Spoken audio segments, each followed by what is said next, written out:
Habrá una parusía. La parusía es un tema sobre el cual yo hice un libro entero, que se llama El Apocalipsis. La parusía está contenida en el Apocalipsis. Parusía es, como sabemos, la segunda venida, que no es como la primera, ni es la bajada ni es encarnación, sino compleción y culminación de la primera venida de Cristo. Por eso, el exégeta francés Franck Duquesne se enoja mucho de que la llamen segunda venida de Cristo. Dice, no hay segunda venida, vino una vez, está presente, no se manifiesta, pero se va a manifestar. Parusía significa manifestación, significa estar al lado, y la aplicaban los griegos a un rey que inesperadamente visitaba una ciudad grande. La parusía, en su especie de juicio final, está aludida y realudida en el Antiguo Testamento, con el nombre de el Día del Señor, magno y terrible, añade Isaías. Pero fue después proclamada, por así decirlo, por el mismo protagonista, el Salvador y Juez. Y esa proclamación la tenemos en el capítulo 24 de San Mateo, y lo mismo abreviado en San Marcos y San Lucas. Pero el enfoque de esa proclama está en la salvación de los apóstoles y sus seguidores, es decir, los judíos conversos. Jesucristo en el sermón escatológico no se ocupa de él mismo ni un solo momento. Se ocupa de los apóstoles, de los peligros que van a correr, los previene sobre ellos. Los falsos profetas, las guerras y rumores de guerra, los cataclismos que pasaron antes del año 70, y solamente al final del recitado, Jesucristo se presenta. Y así vemos que la larga profecía doble comienza.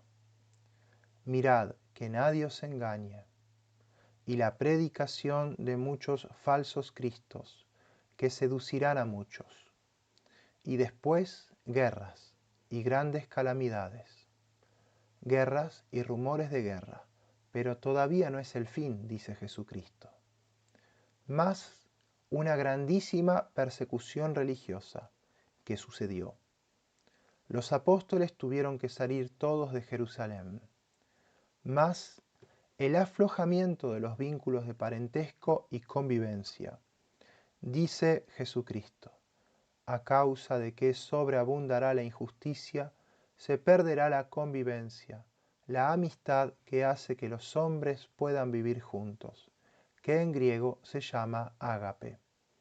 Ágape es la caridad y todos los grados de la caridad, empezando por el grado más inferior, que es poder vivir juntos sin pelearse. Entonces se perderá la convivencia, se pelearán dentro de las naciones porque abundará la injusticia. Aquí en la Argentina casi no se puede vivir de tantos ladronzuelos que nos rodean, empezando por el gobierno y acabando por los comerciantes que no hacen más que aumentar los precios, a veces arbitrariamente. Más otra vez los pseudos profetas y la caída de muchos. Seducen multos, que quizá ya sea la segunda profecía, porque al principio dice falsos cristos, y realmente apareció una cantidad de falsos mesías antes de la destrucción de Jerusalén. Y en tiempos del anticristo aparecerán falsos profetas, y el falso Cristo que aparecerá será el anticristo, más el Evangelio en todo el orbe predicado, y entonces vendrá el final. Entonces pasa Cristo al punto determinado de la huida, el cerco de Jerusalén y la abominación desoladora, y la matanza y la dispersión. Y aquí pone San Lucas el intersticio, o sea, un periodo de tiempo entre los dos sucesos. Será pisada por los gentiles Jerusalén, hasta que se cumplan los tiempos de las naciones. Separación de esta catástrofe parcial de aquella catástrofe total. Ella se caracteriza, señales y prodigios capaces de engañar hasta a los elegidos, o sea, el anticristo, al cual Cristo jamás nombró, hará portentos que parecerán milagros. Hay una novela de Selma Lagerlöf, que es una gran novelista sueca, que se llama Los milagros del anticristo, en que dice lo mismo que se le ocurrió al cardenal Newman.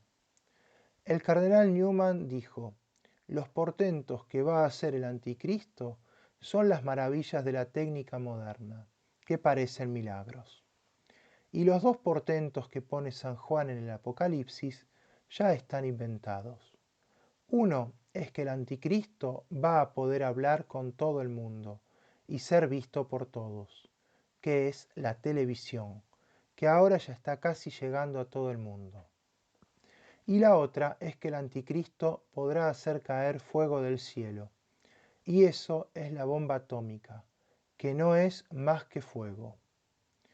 Cristo no nombró al anticristo, quizá porque no era decente que él nombrase a ese enemigo suyo, sino por la palabra de el otro.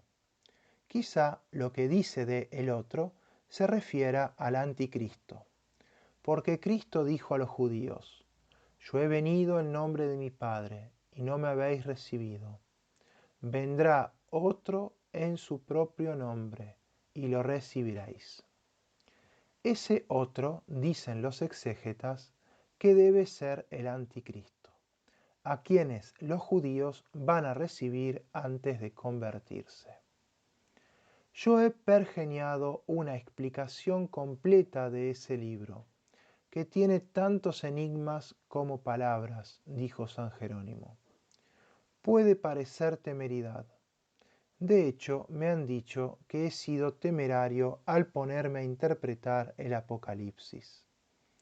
Un salesiano, director de una revista de Rosario, escribió que era temerario y que estaba equivocado en todo. Tengo la disculpa de que primero leí toda mi vida ese libro, comenzando a los 7 o 9 años. Había un libro en mi casa con figuras del Apocalipsis y lo leí porque me parecía un cuento de hadas. Era una cosa curiosísima. Después leí todos los comentarios que haber pude. Incluso me fui a Montserrat, a la biblioteca de los benedictinos, a leer los comentarios del Apocalipsis que allí había y que son muchísimos. Y comentarios protestantes del Apocalipsis tengo unos 8. Segundo, que todo lo que puse allí está sólidamente afianzado en lo que han dicho los mejores escritores, los santos padres, los mártires, los santos, pues desde San Jerónimo hasta acá se ha trabajado enormemente en eso y se ha conseguido mucho naturalmente. Una profecía se aclara, porque todas son oscuras, cuando se aproxima su cumplimiento, dice Bossuet. Y ahora estamos mucho más próximos de la segunda venida que los primeros cristianos, naturalmente, y pensamos mucho menos en eso. Y se han aclarado muchísimas cosas, por ejemplo, lo que dije hace un momento sobre la televisión y sobre la bomba atómica. Además, en el Apocalipsis se menciona un ejército de 200 millones de hombres, y los intérpretes antiguos decían: eso es imposible, es exagerado, figurado o simbólico, porque no puede haber un ejército de 200 millones de hombres. Y hoy solamente la China puede alzar un ejército de 200 millones. De manera que se han ido cumpliendo las cosas del Apocalipsis, incluso las que parecían imposibles.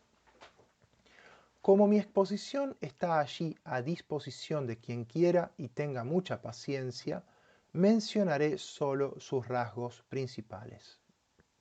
Primero, el Apocalipsis trata del fin de los tiempos y no ha sido inspirado por Dios para que no se entienda nunca. O sea, no es una monstruosidad. Segundo, el cuerpo de la profecía consta de 3 septenarios, o sea, 3 series de predicciones proféticas, que corren hasta la parusía, la cual es siempre la predicción séptima, a saber, las 7 iglesias, las 7 trompetas y las 7 plagas. El Apocalipsis está escrito de una manera curiosa que ya vieron los antiguos. Por ejemplo, los 7 septenarios. Empieza a hablar de ellos y al llegar al séptimo se para, cuando llega la parusía, y vuelve atrás y empieza de nuevo con otra serie un poco más adelante. A eso le llaman recapitulación. Es un sistema de San Juan Apocaleta. Tercero, después de la sexta tuba, empieza a correr la mera e innegable parusía. El mismo Bossuet, que trató de hacer del Apocalipsis una profecía parcial y ya cumplida, la historia de la primitiva iglesia y las 10 persecuciones hasta el siglo V, reconoce que hay otro significado más cercano, y que al final se refiere a la persecución definitiva. Lo mismo su seguidor Villot. Pero los dos reconocen que puede haber otro significado más difícil, con el cual no se quieren meter. Hay uno que no admite un significado más lejano, y es Renan, quien saqueó a Bossuet para su libro que se llama El Anticristo, donde relata la persecución de Nerón, y omite lo dicho por Bossuet de otro significado. Otro que hace lo mismo es Alliot, un comentador del Apocalipsis muy renombrado y muy erudito. Cuarto, al sonar la última tuba aparecen las 2 fieras, o bestias, que guerrean directamente contra Jesucristo en su iglesia. Quinto, antes del desenlace de la guerra, o sea de la victoria de Cristo y todos los suyos, se hallan los episodios de los 2 testigos, la mujer agua, la mujer ramera, las 144.000 vírgenes, las 7 plagas, la caída de la mujer bermeja. Los ingleses, que son muy finos, no dicen la mujer prostituta, sino la mujer escarlata.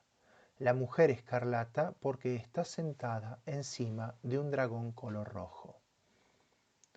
Sexto, la primera fiera, la del mar, para San Juan es un emperador plebeyo de todo el mundo, y tirano, perseguidor. El anticristo, que por suerte va a durar solamente 3 años y medio, va a poder perseguir durante ese tiempo, va a ser rey del mundo. Séptimo, San Pablo retrató al anticristo.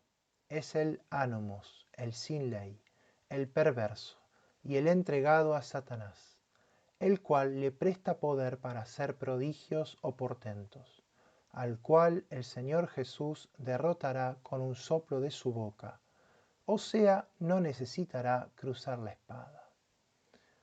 Octavo, la segunda fiera, la de la tierra, está caracterizada solamente por tener cuernos como de cordero y palabras de dragón. Parece debía ser al revés. Allí hay misterio. Posiblemente puede interpretarse que es un obispo apóstata. Los cuernos son la mitra. O bien un antipapa, porque dice que surge de la tierra, que representa a la religión en el Apocalipsis, así como el mar representa al mundo. Y de ahí surge la fiera de la tierra, la cual se pone a hacer propaganda del anticristo con grandísimo éxito, y ella le hace los portentos. Soloviev hace que sea un obispo apóstata que al mismo tiempo es un mago y es un técnico en electrónica. Ese es el que hace los portentos. Noveno. Esta fiera ejerce una actividad eficaz en favor de la otra, o el otro, como he explicado antes. Décimo. Después del hundimiento de las 2 fieras y de Satanás, el Apocaleta describe largamente la Jerusalén celeste, o Nueva Jerusalén, Hace una descripción poética que a muchos les parece rara. A mí también, porque es una descripción demasiado simbólica de la Nueva Jerusalén que representa el mundo de los resucitados. Algunas preguntas. Primero, ¿qué significa el primer septenario? Según una exégesis sólida, apoyada por ejemplo en San Alberto Magno y otros, y ahora en Villot y sus discípulos, significa emblemáticamente las 7 épocas de la Iglesia hasta el fin del mundo. En las 4 primeras etapas todos coinciden, disienten en las últimas. Algunos dicen, no, son 7 billetes que mandó a 7 iglesias de Asia Menor San Juan, que era obispo de Éfeso. Pero es raro 7 billetes intrascendentes, donde da avisos a los obispos, en un libro que se llama La Profecía, porque el Apocalipsis significa eso en griego, o la revelación. No pega, se despega del libro. Ahora, si es una profecía de las 7 épocas de la Iglesia, entonces ya se entiende mucho mejor que lo haya puesto San Juan en su libro. Hay muchísimos grandes exégetas que creen en eso. San Alberto Magno, San Jerónimo y Villot, por ejemplo, y Holthausen, un exégeta alemán muy famoso. Todos ven en esas 7 iglesias las 7 épocas sucesivas de la Iglesia. Ahora, cuando llega el momento de decir en qué época estamos ahora, comienza la disensión. Unos dicen la época de Filadelfia, otros dicen la época de la Odisea, pero todos que estamos en las dos últimas. Segundo, ¿qué significa el segundo septenario, las tubas o trompetas? Significa, según nosotros, 7 épocas del mundo, encabezadas por 7 grandes herejías, a saber, granizo con sangre, primera herejía, la de Arrio. Segundo, volcán lanzado al mar, Mahoma. Tercero, la estrella amarga que cae en los ríos, Focio. Cuarto, los tercios astros oscurecidos, Lutero, los protestantes. ¿Tendré razón al interpretar así? Lo que dice en forma de figuras y de imágenes coincide con los periodos históricos. También coincido yo con varios exégetas. Quinto, la estrella con la llave del infierno que cae en el abismo son los enciclopedistas franceses, que trajeron la Revolución Francesa, que están figurados en una especie de langostas monstruosas y maléficas que salen en gran número del abismo y que van a durar durante 5 meses de años. Es justo desde la Revolución Francesa hasta la Primera Guerra Europea. Y en ese tiempo ha habido libertad de prensa en el mundo, pero ahora no hay. Hablan mucho de libertad de prensa porque no existe justamente. Y esas langostas están figuradas como andando por todo el mundo, volando y haciendo muchísimo ruido con las alas. Los diarios serían las alas.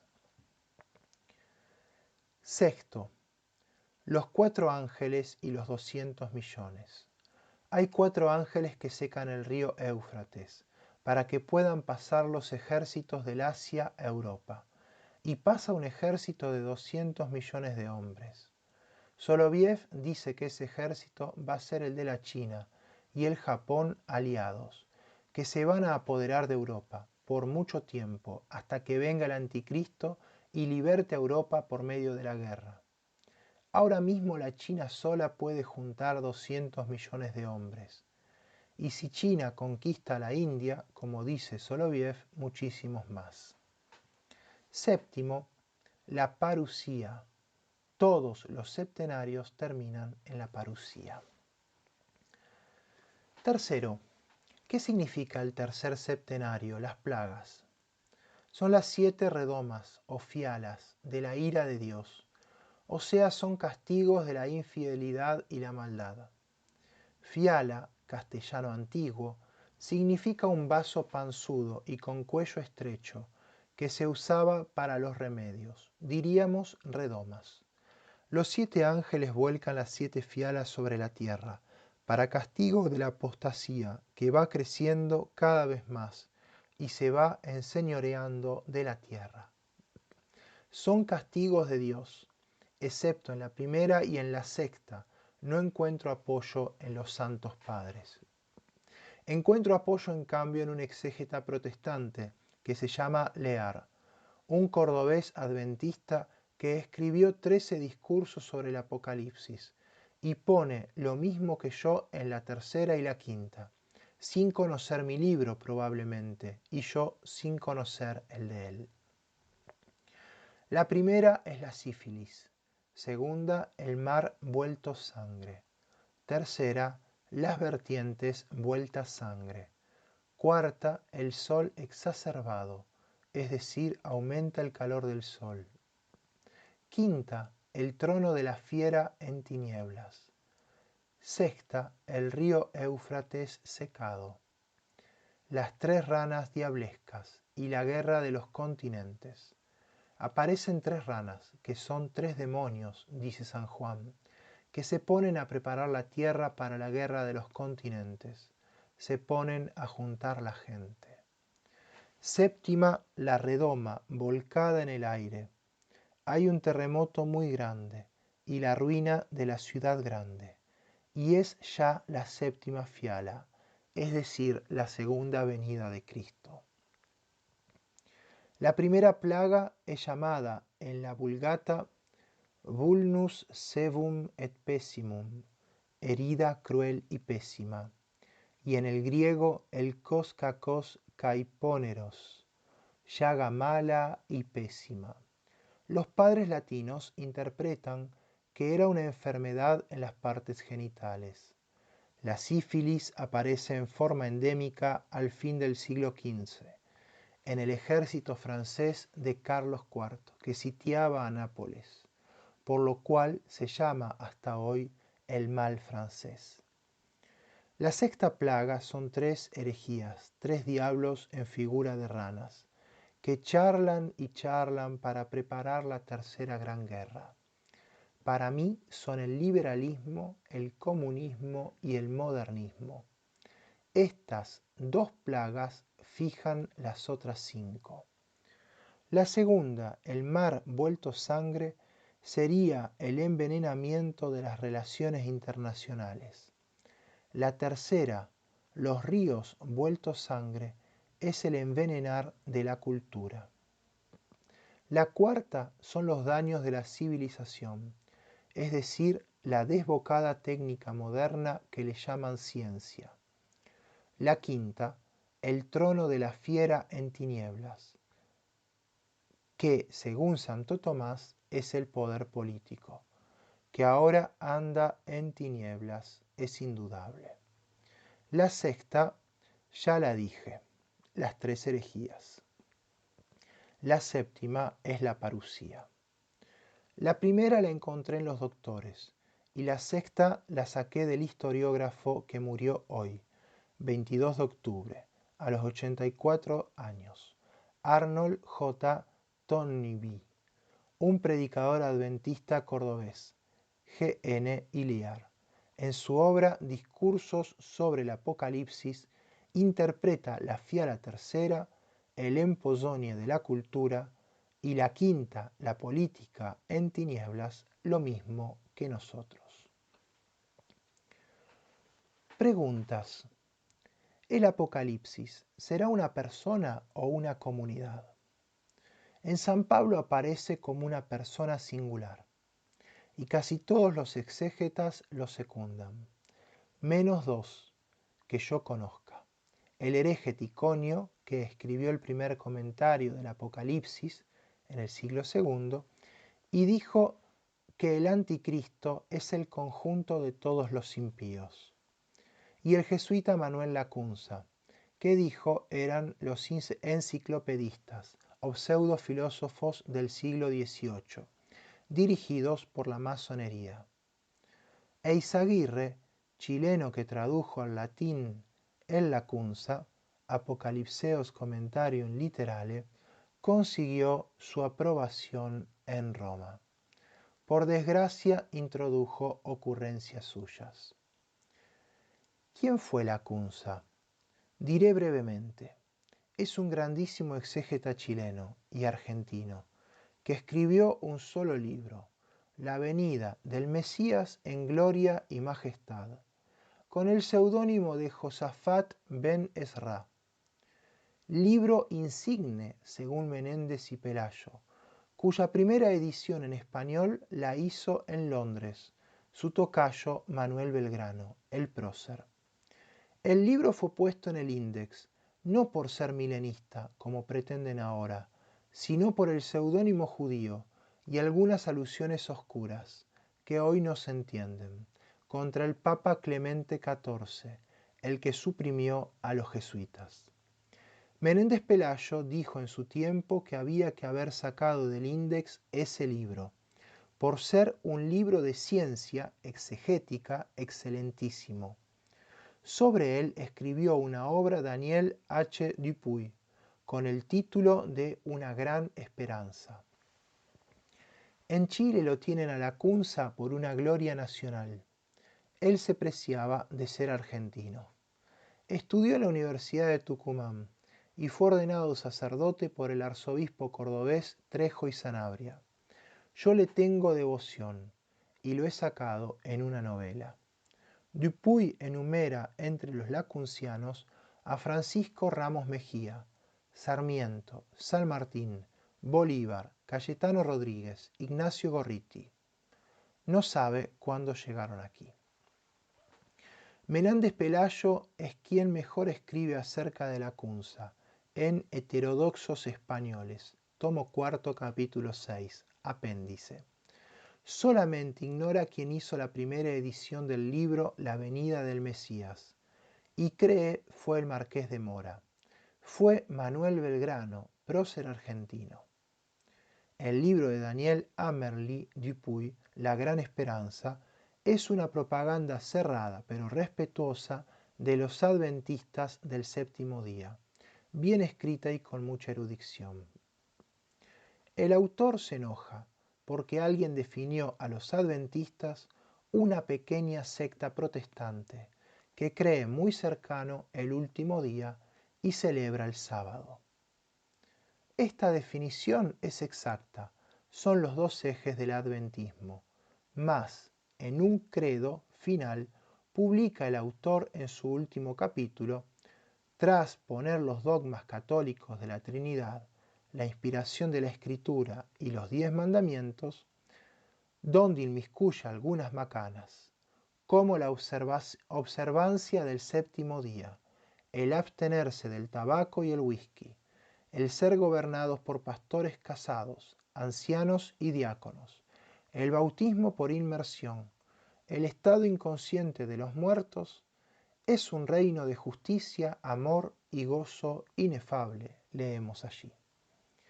Que San Martín y Bolívar fueran milenistas es dudado, aunque es verdad que fueron religiosos, aunque no mucho.